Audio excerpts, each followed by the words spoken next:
নির্মাণাধীন ধুনট অডিটোরিয়াম এটি ধুনট উপজেলার যে সরকারি অডিটোরিয়াম সেটা নির্মিত হচ্ছে এখানে এই যে নার্সারি প্রাঙ্গণে।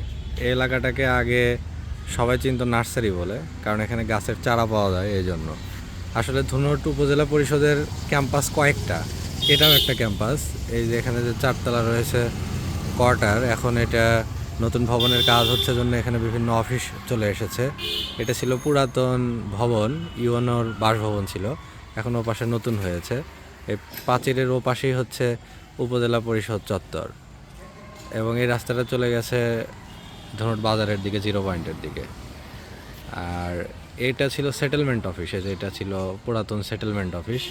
ওই পাশে ওই যে দেখা যাচ্ছে উপর দিয়ে, ওটা হচ্ছে মডেল মসজিদ, ধনুট উপজেলা মডেল মসজিদ। এই রাস্তাটাও সামনের দিকে গেছে স্টাফ কোয়ার্টারের দিকে, অর্থাৎ সামনে সরকারি কোয়ার্টার রয়েছে বিভিন্ন। আর এর পাশ দিয়ে যে রাস্তাটা গেছে এটা হচ্ছে গোসাইবাড়ি, ভান্ডারবাড়ি, এইদিকে চলে গেছে এই রাস্তাটা।